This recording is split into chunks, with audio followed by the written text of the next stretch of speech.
और अभी जो है सेकंड टाइम ये जानवर लेके आया हूँ यहाँ पर चराने के लिए बाग में। और सावन का महीना है और काफ़ी गर्मी शदीद है और हवा भी चल रही है, लेकिन हबस जो है वो ख़त्म नहीं हो रही।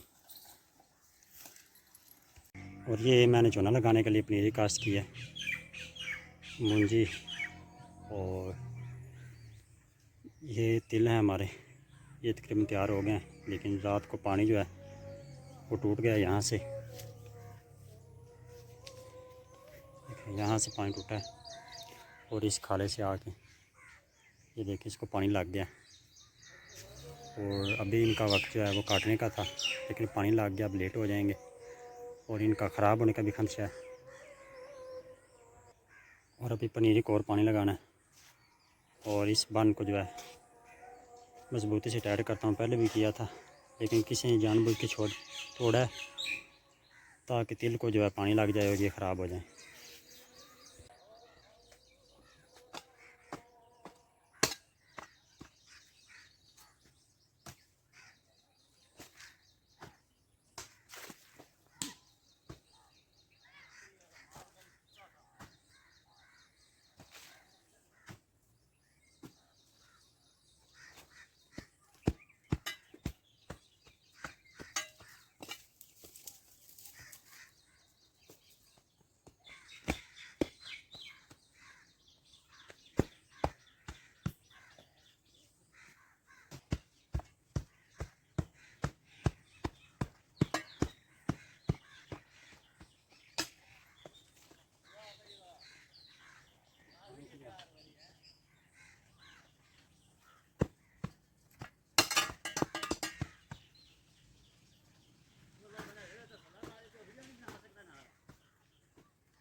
सिस्टम है चेक कर ला, हाँ चलिए आप चेक कर, हाँ सिस्टम है एकदम मेरा वहीं चली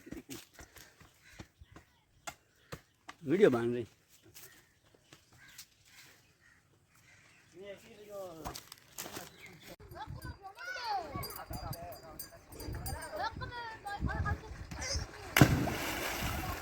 वाह बांधे थे पुत्रा, वाह बढ़िया छलांगा मारना है।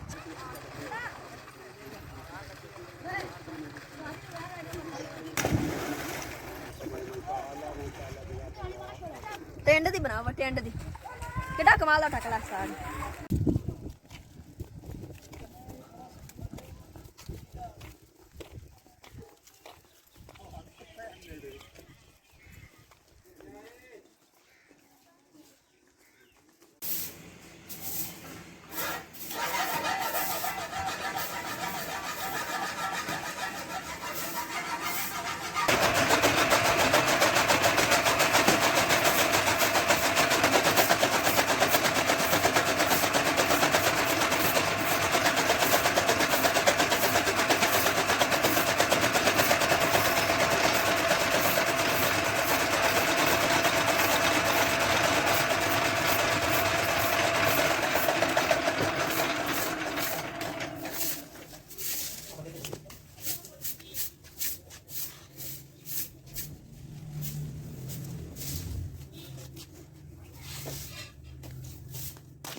चल